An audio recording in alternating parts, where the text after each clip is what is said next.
ದ್ವಿತೀಯ PUC ವಿದ್ಯಾರ್ಥಿಗಳಿಗೆ ನಿಮಗೆ ಇನ್ನೂ 28ನೇ ತಾರೀಕಿನಿಂದ ವಾರ್ಷಿಕ ಪರೀಕ್ಷೆ ಸ್ಟಾರ್ಟ್ ಆಗ್ತವೆ. ಅಲ್ಲಿ ನಿಮಗೆ ಇತಿಹಾಸ ಸಂಬಂಧಪಟ್ಟಂಥ 2 ಅಂಕದ ಪ್ರಶ್ನೆನ ನೋಡೋಣ. ಈ ವಿಡಿಯೋನ ಎಲ್ಲಿ ಕೂಡ ಸ್ಕಿಪ್ ಮಾಡದೆ ಕೊನೆಯವರು ನೋಡಿಕೊಂಡು ನಿಮ್ಮ ಸ್ನೇಹಿತರಿಗೆ ಈ ವಿಡಿಯೋನ ಶೇರ್ ಮಾಡಿಕೊಳ್ಳಿ. ಬನ್ನಿ ವಿಡಿಯೋನ ಕಡೆಗೆ ಹೋಗೋಣ. 1ನೇ ಪ್ರಶ್ನೆ, ಭಾರತವನ್ನು ಪಶ್ಚಿಮದೊಂದಿಗೆ ಸಂಪರ್ಕಿಸುವ ಯಾವುದಾದ್ರೂ 2 ಕಣಿವೆಗಳನ್ನು ಹೆಸರಿಸಿ. ಅಂದರೆ ಉತ್ತರ ಖೈಬರ್ ಮತ್ತು ಬೋಲಾನ್ ಅಂತ ಕರಿತೀವಿ. ಹಾಗೆ 2ನೇ ಪ್ರಶ್ನೆ, ವಿಷ್ಣು ಪುರಾಣದ ಪ್ರಕಾರ ಭಾರತದ ವ್ಯಾಪ್ತಿ ಏನು ಅಂತ ಪ್ರಶ್ನೆ ಇರುತ್ತೆ. ಉತ್ತರ ಭಾರತದಂದರೆ ಸಮುದ್ರದಿಂದ ಉತ್ತರಕ್ಕೆ ಮತ್ತು ಹಿಮಾಲಯದಿಂದ ದಕ್ಷಿಣಕ್ಕೆ ಇರುವ ದೇಶವೇ ಭಾರತ ಎಂಬುದಾಗಿರುತ್ತೆ.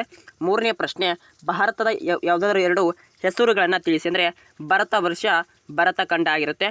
4ನೇ ಪ್ರಶ್ನೆ, ಭಾರತದ ಯಾವುದಾದ್ರೂ 2 ನೈಸರ್ಗಿಕ ಲಕ್ಷಣ ಬರಿ. ಅಂದರೆ ಹಿಮಾಲಯ ಪರ್ವತಗಳಿಂದ ಉತ್ತರ ಬಯಲುಗಳು ಅಂತ ಬರಿಬೇಕು. ಪರ್ವತಗಳು ಮತ್ತು ಹಾಗೆ ಇಷ್ಟು ಬರೆದ ಸಾಕು.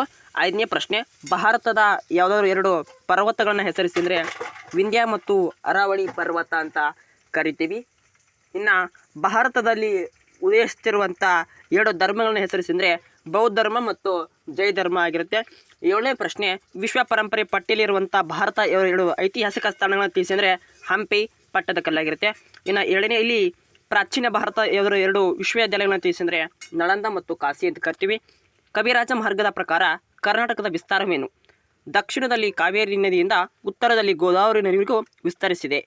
ಹಾಗೆ ಕರ್ನಾಟಕವನ್ನು ಆಳಿದ ಯಾವುದಾದ್ರು 2 ಪ್ರಮುಖ ರಾಜ ಮನೆತನಗಳನ್ನು ಹೆಸರಿಸಿ. ಅಂದರೆ ಕದಂಬರು ಮತ್ತು ಗಂಗರು ಅಂತ ಬರೀಬೇಕು. ಕರ್ನಾಟಕದ ಯಾವುದಾದ್ರೂ 2 ಭೌಗೋಳಿಕ ಲಕ್ಷಣಗಳನ್ನು ತಿಳಿಸಿ. ಅಂದರೆ ಕಡಲ ತೀರಗಳು, ಪಶ್ಚಿಮ ಘಟ್ಟಗಳು ಅಂತ ಕರಿತೀವಿ. ಆಧಾರವಿಲ್ಲದೆ ಇತಿಹಾಸ ಲೇಖಕ್ಕೆ ವೆರಿ ಇಂಪಾರ್ಟೆಂಟ್ ಇರುತ್ತೆ. ಇತಿಹಾಸಕಾರರು ಲಭ್ಯ ಇರುವಂಥ ಮೂಲಾಧಾರಗಳನ್ನು ಸಹಾಯದಿಂದ ಗತವನ್ನು ಪುನರ್ರಚನೆ ಪ್ರಯತ್ನ ಮಾಡುತ್ತಾರೆ. ಆದ್ದರಿಂದ ಆಧಾರವಿಲ್ಲದೆ ಇತಿಹಾಸವಿಲ್ಲ. ಹಾಗೆ ಇತಿಹಾಸ ಪೂರ್ವ ಕಾಲಗಳ ನಡುವಿನ ವ್ಯತ್ಯಾಸವನ್ನು ತಿಳಿಸಿ ಕೊಟ್ಟಿರ್ತೀವಿ, ಅವನು ಕೂಡ ನೋಡ್ಕೊಳ್ಳಿ. ಹಾಗೆ ಇತಿಹಾಸ ರಚನೆಯಲ್ಲಿ ನಾಣ್ಯಗಳಿಂದಾಗುವಂಥ 2 ಉಪಯೋಗಗಳನ್ನು ತಿಳಿಸಿ. ಅಲ್ಲಿ ಆರ್ಥಿಕ ಸ್ಥಿತಿಯನ್ನು ತಿಳ್ಕೊಬೋದು, ಧರ್ಮ, ಲಿಪಿ, ಭಾಷೆಯನ್ನು ಕೂಡ ತಿಳ್ಕೊಬೋದು. ಇನ್ನು ಶಾತವಾಹನರ ಸಂತತಿ ಸ್ಥಾಪಕ 1 ಅಂಕದ ಪ್ರಶ್ನೆ, ಸಿಮುಖ. ಶಾತವಾಹನರ ರಾಜಧಾನಿ ಅಂದರೆ ಪೈತಾನ್, ಪ್ರತಿಷ್ಠಾನ ಅಂತ ಸಹ ಕರಿತೀವಿ, ಅವು ನೋಡ್ಕೊಳ್ಳಿ. ಇಲ್ಲಿ 2 ಅಂಕದ ಪ್ರಶ್ನೆ, ಮೌರ್ಯ ಸಂತತಿಯ ಐತಿಹಾಸಿಕ ತಿಳಿಯಲು ಇರುವಂಥ ಯಾವುದಾದ್ರು 2 ಆಧಾರಗಳನ್ನು ತಿಳಿಸಿ. ಅಂದರೆ ಕೌಟಿಲ್ಯನ ಅರ್ಥಶಾಸ್ತ್ರ, ಅಶೋಕನ ಶಾಸನಗಳು. ಕರ್ನಾಟಕದಲ್ಲಿ ಅಶೋಕನು ಶಾಸನಗಳು ದೊರಕಿರುವಂಥ ಯಾವುದಾದ್ರು 2 ಸ್ಥಳಗಳನ್ನು ತಿಳಿಸಿ. ಅಂದರೆ ಮಸ್ಕಿ ಮತ್ತು ಸನ್ನತಿ ಅಂತ ಕರಿತೀವಿ. ಮೌರ್ಯರ ಅವಧಿಯಲ್ಲಿ ಅಸ್ತಿತ್ವದಲ್ಲಿಂಥ 2 ಬಗೆಯ ನ್ಯಾಯಾಲಯಗಳಂದರೆ ವೆರಿ ಇಂಪಾರ್ಟೆಂಟ್, ಧರ್ಮಸ್ತ್ರೇಹಿ ಮತ್ತು ಕಂಟಕ ಶೋಧನ. ಮಸ್ಕಿ ಶಾಸನದ ಪ್ರಾಮುಖ್ಯತೆ ಏನು? ವೆರಿ ಇಂಪಾರ್ಟೆಂಟ್ ಇರುತ್ತೆ. ದೇವನಮ್ಮ ಪ್ರಿಯೆ ಅಥವಾ ಪ್ರಿಯದರ್ಶಿ ಅಶೋಕನಲ್ಲದೆ ಬೇರೆ ಯಾರು ಅಲ್ಲ ಅಂತ ಗುರುತಿಸಿಕೊಂಡಿದೆ. ಹಾಗೆ ಮೇಘಾಸಿಸ್ತನ ಯಾರು, ಆತನ ಕೃತಿಯನ್ನು ತಿಳಿಸಿ ಎಂಬುದು ಇಂಪಾರ್ಟೆಂಟ್ ಇರುತ್ತೆ. ಸೈಕಲಸ್, ಆತನು ಚೈನೀಯ ರಾಯಭಾರಿ, ಆತನ ಕೃತಿ ಇಂಡಿಕಾ ಆಗಿರುತ್ತೆ. ಇನ್ನು ಕೌಟಿಲ್ಯ ಯಾರು, ಆತನ ಪ್ರಸಿದ್ಧ ಕೃತಿ ಯಾವುದಂದರೆ ಕೌಟಿಲ್ಯ ಒಬ್ಬ ಮೌರ್ಯರ ಕಾಲದಲ್ಲಿ ಪ್ರಸಿದ್ಧ ರಾಜ. ಆತನೊಂದು ಕೃತಿ ಇದೆ, ಅರ್ಥಶಾಸ್ತ್ರವನ್ನು ಬರೆದಿದ್ದಾನೆ. ಧರ್ಮ ಮಹಾಮಾತರ ನೇಮಿಸಿದ ಅರಸ ಯಾರು, ಆತನ ಕೃತಿ ಏನಪ್ಪ ಅಂದರೆ ಶಾತವಾದಲ್ಲಿದೆ ನೋಡಿ, ಅಶೋಕ ನೇಮಿಸ್ತಾನೆ ಅಂತ ಹೇಳಬೇಕು. ಅವರು ಮಹಿಳೆಯರ ರಕ್ಷಣೆ ಕೊಡೋದೊಂದು ಕರ್ತವ್ಯವಾಗಿತ್ತು. ಇನ್ನು ಇಲ್ಲಿ ಅದು ರಿಪೀಟ್ ಆಗಿದೆ. ಓಕೆ, ಗುಪ್ತರ 2 ರಾಜಧಾನಿಗಳನ್ನು ತಿಳಿಸಿ. ಅಂದರೆ ಪಾಟ್ಲಿಪುತ್ರ ಮತ್ತು ಉಜ್ಜಯಿನಿ. ಸಮುದ್ರಗುಪ್ತನ ದಿಗ್ವಿಜಯ ತಿಳಿಸುವಂಥ 2 ಶಾಸನ ಅಂದರೆ ಅಹಮದಾಬಾದ್ ಸ್ತಂಭ ಶಾಸನ, ಇದು ಹರಿಸೇನವನ್ನು ರಚಿಸ್ತಾನೆ. ಗುಪ್ತರ ಕಾಲದ 2 ಕವಿಗಳನ್ನ ಹೆಸರಿಸಿ. ಅಂದರೆ ಕಾಳಿದಾಸ ಮತ್ತು ವಿಶಾಖದತ್ತ. ಕಾಳಿದಾಸನ ಯಾವುದಾದ್ರು 2 ಕೃತಿಗಳನ್ನು ತಿಳಿಸಿ. ಅಂದರೆ ರಘುವಂಶ ಮತ್ತು ಕುಮಾರ ಸ್ತಂಭವಾಗಿರುತ್ತೆ. ಪಹಯನಿ ಯಾರು, ಆತನ ಭಾರತಕ್ಕೆ ಏಕೆ ಬಂದ ಅಂದರೆ ಚೀನಿ ಯಾತ್ರಿಕ ಆಗಿರ್ತಾನೆ. ಬೌದ್ಧ ಧರ್ಮವನ್ನು ಅಧ್ಯಯನ ಮಾಡಲುಕ್ಕೋಸ್ಕರ ಭಾರತಕ್ಕೆ ಬರ್ತಾನೆ. ಗುಪ್ತರ ಇತಿಹಾಸವನ್ನು ತಿಳಿಯಲು ಸಹಾಯಕವಾಗಿರುವಂಥ 2 ಮೂಲಾಧಾರಗಳನ್ನು ಅಲಹಾಬಾದ್ ಸ್ತಂಭ ಶಾಸನ, ಕಾಳಿದಾಸನ ಕೃತಿಗಳಾಗಿರ್ತವೆ. ಸಮುದ್ರಗುಪ್ತನಿಂದ ಸೋಸಲ್ಪಟ್ಟ ಯಾವುದಾದ್ರು 2 ಉತ್ತರ ಭಾರತದ ರಾಜ್ಯಗಳು ಅಂದರೆ ನಾಗದತ್ತ, ನಾಗಸೇನ, ಗಣಪತಿ ನಾಗ. ಹಾಗೆ ಅಲ್ಲಿ ಉತ್ತರ ಭಾರತ ದಕ್ಷಿಣ ಭಾಗದಲ್ಲಿ ಬರ್ತಾರೆ. ಹಾಗೆ ಗುಪ್ತರ ಕಾಲದ 2 ಹೆಸರಾದಂಥ ವಿಶ್ವವಿದ್ಯಾಲಯ ಅಂದರೆ ತಕ್ಷಶಿಲ, ನಳಂದಾಗಿರ್ತವೆ.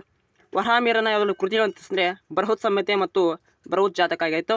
ಗುಪ್ತರ ಕಾಲದ 2 ವಾಸ್ತುಶಿಲ್ಪಕ್ಕೆ ಅಂದರೆ ಮಥುರಾ ಮತ್ತು ಬನಾರಸ್ ಆಗಿರ್ತವೆ, ಅವುಗಳನ್ನು ನೋಡ್ಕೊಳ್ಳಿ. ಗುಪ್ತ ರಾಜಗಳನ್ನು ಕೂಡ ರಿಪೀಟ್ ಆಗಿದೆ. ಇನ್ನು ಇಲ್ಲಿ ಹೆಚ್ಚಿನ ಪ್ರಶ್ನೆಗೆ ಹೋದರೆ ಮೌರ್ಯ ಸಂತತಿಯ ಇತಿಹಾಸ ತಿಳಿಯಲು ಇರುವಂಥ 2 ಮೂಲಾಧಾರಗಳನ್ನು ತಿಳಿಸಿ ಅಂತ ಕೂಡ ನೀಡಲಾಗಿತ್ತು. ಸೊ ಅದನ್ನು ಕೂಡ ನೀವು ನೋಡ್ಕೊಡ್ರಿ. ಹಾಗೆ ಪ್ಯಾಲಿಯೋಲಿಥಿಕ್ ಅಂದರೆ ಏನು ಅಂದರೆ ಗ್ರೀಕ್ ಪದಗಳಿಂದ ಪ್ಯಾಲಿಯೋಲಿಥಿಕ್ ಅಂದರೆ ಹಳೆಯ ಶಿಲಾಯುಗ ಅಂತ ಅರ್ಥ ಅಷ್ಟೇ. ಹಳೆಯ ಶಿಲಾಯುಗದ 2 ತಾಣಗಳ ಹೆಸರಿಸಿ. ಅಂದರೆ ಬೆಳಗಾವಿ ಜಿಲ್ಲೆಯ ಘಟಪ್ರಭಾ, ಕಣಿವೆ, ರಾಯಚೂರು ಜಿಲ್ಲೆಯ ಲಿಂಗಸೂರು. ಮಧ್ಯಶಿಲಾಯುಗದ ಎರಡು ತಾಣಗಳನ್ನು ಹೆಸರಿಸಿದರೆ ಬಳ್ಳಾರಿ ಜಿಲ್ಲೆಯ ಸಂಗನಕಲ್ಲು, ಚಿತ್ರದುರ್ಗ ಜಿಲ್ಲೆಯ ಬ್ರಹ್ಮಗಿರಿ.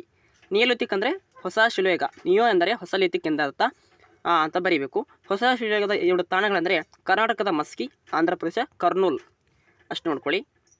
ಇನ್ನು ಹರಪ್ಪ ಮೆಂಜೋದರನ್ನ ಯಾರು ಕಂಡುಹಿಡಿತಾರೆ ಅಂದರೆ ದಯಾರಾಮ್ ಸೇನಾನಿ ಅವರು ಹರಪ್ಪನ ಕಂಡುಹಿಡಿತಾರೆ. ಆರ್ ಡಿ ಬೆನರ್ಜಿ ಅವರು ಮೆಂಜೋದರನ್ನ ಸಂಶೋಧನೆ ಪಡ್ತಾರೆ. ಸಿಂಧು ನಾಗರಿಕತೆಯಲ್ಲಿನ ಪತ್ತೆಯಾದಂಥ 2 ನಗರ ಅಂದರೆ ಹರಪ್ಪ ಮತ್ತು ಮೆಂಜೋದರ ಆಗಿರ್ತಾರೆ. ಸಿಂಧು ಜನರ ಶವ ಸಂಸ್ಕಾರ ಪದ್ಧತಿಯ ತಿಳಿಸಿದರೆ ಹೂಳುವುದು ಮತ್ತು ದಹನ ಇಲ್ಲದೆ ಸುಡುವುದು. ಸಿಂಧು ಜನರ 2 ಆಮದು ಅಂದರೆ ಅಮೂಲ್ಯವಾದ ಅರಳುಗಳನ್ನು ತಾಮ್ರ ಮತ್ತು ತವರನ್ನು ಅರಳು ಮಾಡುತ್ತಿದ್ದರು. ಸಿಂಧು ಜನರ 2 ರಫ್ತುಗಳನ್ನು ತಿಳಿಸಿದರೆ ದಂತ ಮತ್ತು ಚಿನ್ನ, ಮರದಿಮ್ಮಿ. 6ನೇ ಪ್ರಶ್ನೆ, ಸಿಂಧೂ ನಾಗರಿಕತೆಯಲ್ಲೂ ಅಂತ್ಯಕ್ಕೆ ಕಾಣೋದ ಅಂಶಗಳು. ವೆರಿ ಪಾಯಿಂಟ್ ಇರುತ್ತೆ. ಸತತ ಪ್ರವಾಹಗಳು, ಮಣ್ಣಿನ ಸವಿತ, ಆರ್ಯರ ದಾಳಿಗಳು.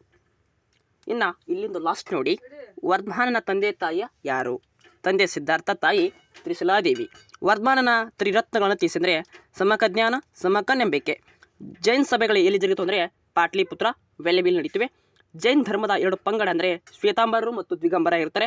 ಬುದ್ಧನ ತಂದೆ ತಾಯಿಯ ಹೆಸರೇನಪ್ಪ ಅಂದರೆ ಶುದ್ಧೋಧನ, ತಾಯಿ ಮಹಾದೇವಿ. ಬುದ್ಧ ಬೋಧಿಸಿದ 6 ಸತ್ಯಗಳನ್ನು ತಿಳಿಸಿದರೆ ಪ್ರಾಪಂಚಿಕ ಜೀವನ ದುಃಖಮಯವಾಗಿದೆ, ಆಸೆಯೇ ದುಃಖಕ್ಕೆ ಮೂಲ ಕಾರಣ. ಇಷ್ಟು ನೋಡ್ಕೊಳ್ಳಿ. ಇನ್ನೂ ಹೆಚ್ಚು ಕೂಡ ಇವೆ. ಈ PDF ಬೇಕಂದರೆ ನಮ್ಮ ವಾಟ್ಸಪ್ನಲ್ಲಿ ನಂಬರ್ ಇದೆ, ಆ ವಾಟ್ಸಪ್ ನಂಬರಲ್ಲಿ ಸೆಂಡ್ ಮಾಡ್ತೀವಿ. ಸೊ ಆದಷ್ಟು ವಿದ್ಯಾರ್ಥಿಗಳನ್ನ ಶೇರ್ ಮಾಡ್ಕೊಳ್ಳಿ. ಹಾಗೆ ಚಾನಲ್ನ ಸಬ್ಸ್ಕ್ರೈಬ್ ಮಾಡ್ಕೊಂಡು ದಯವಿಟ್ಟು ಸಬ್ಸ್ಕ್ರೈಬ್ ಮಾಡ್ಕೊಂಡು ಅಂತ ಹೇಳ್ತಾ ಥ್ಯಾಂಕ್ ಯು ಫಾರ್ ವಾಚಿಂಗ್.